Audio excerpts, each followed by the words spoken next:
Hello my dear student. तो आज के इस वीडियो में हम आपको खंड सा पढ़ाएंगे जो कि 16 अंक का होता है। तो खंड सा का ये प्रश्न है कि किसी वृत्त पा के क्षेत्रफल के बराबर एक त्रिभुज की रचना करना। तो इसका ये देख लीजिए। तो सबसे पहले हम पा केंद्र का कोई ऐसे वृत्त खींच लेते हैं, किसी भी नाप का एक वृत्त ऐसे खींच लेते हैं इस तरीके से।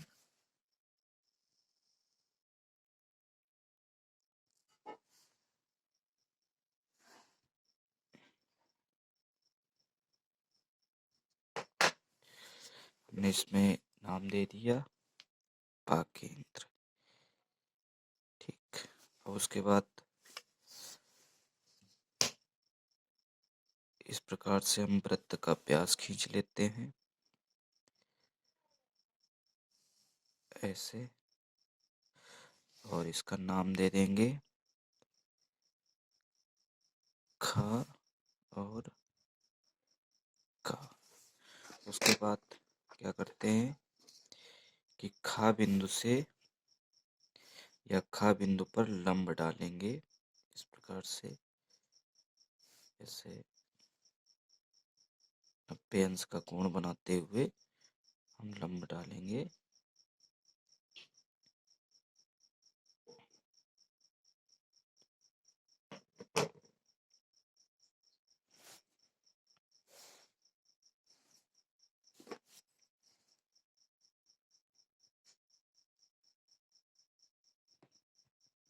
ऐसे डॉट डॉट करके हम रेखा खींच लेते हैं इस तरीके से। रेखा हमने खींच लिया। अब खा और पा की दूरी लेते हैं प्रकार में ऐसे इस तरीके से, और जो खा बिंदु से लंब डाला था उसमें हम 3 गुना यानी चाप ऐसे क्रमशः लगा देते हैं, 3 गुना नाप ले लेते हैं। ठीक। अब उसके बाद क्या करते हैं, यहाँ नंबर डाल देंगे 1 2 3। अब पा बिंदु से 30 अंश का हम ऐसे कोण बनाएंगे। ठीक। 30 अंश का कोण बनाएंगे। तो इसी प्रकार की सहायता से हम बना लेंगे ऐसे करके। पहले 60 अंश का कोण बनाएंगे, फिर उसका आधा कर देंगे ऐसे इस तरीके से, ऐसे आधा कर दिया। और ध्यान से देखिएगा वीडियो, आपको पूरा समझ में आएगा।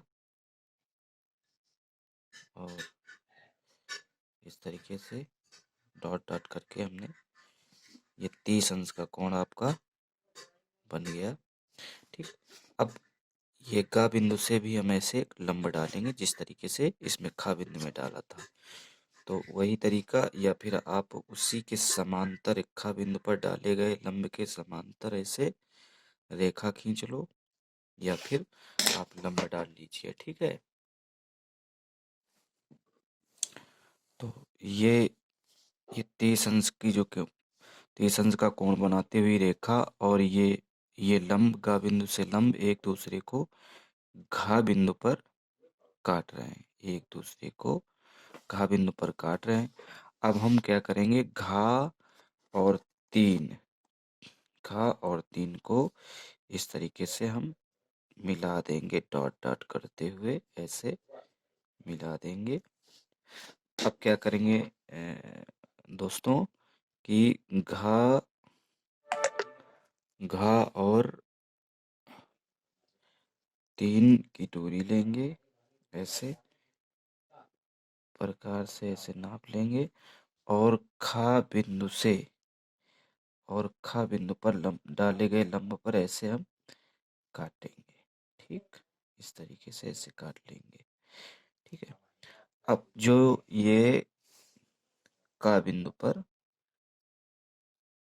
ठीक, का बिंदु पर काट रहा है। अब का और गा को हम ऐसे मिला देंगे, का और ग को ऐसे मिला देंगे इस तरीके से।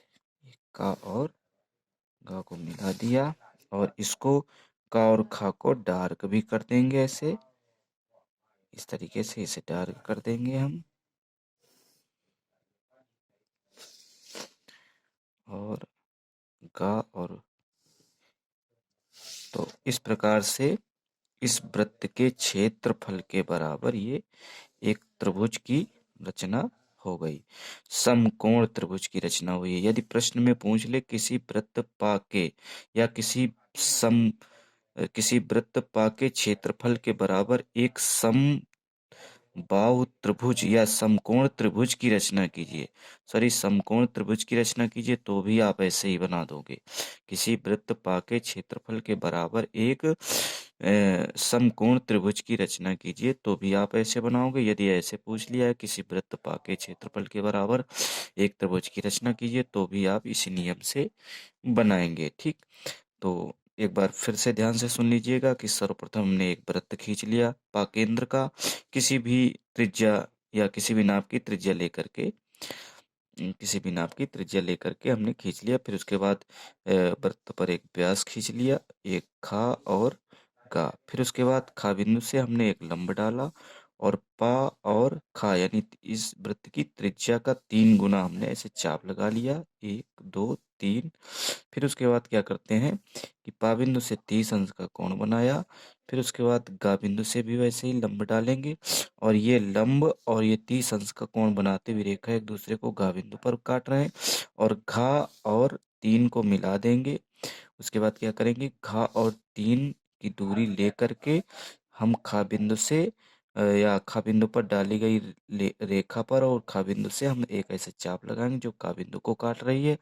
अब उसके बाद का और गा को मिला देंगे, तो यही का, खा और गा ये इस वृत्त के क्षेत्रफल के बराबर है, ये त्रिभुज। ठीक, तो आपको वीडियो पसंद आया होगा। ठीक है प्यारे बच्चों, और इस वीडियो को लाइक शेयर करिएगा और सब्सक्राइब भी कर दीजिएगा। और जो नए इंटरमीडिएट की प्रावधिक कला पढ़ने वाले लोग हैं उनको भी आप शेयर कर दीजिए ताकि उनको भी लाभ मिल सके और मैं अच्छा से अच्छा बताने का प्रयास करूँगा। तो बहुत बहुत धन्यवाद। Thank you.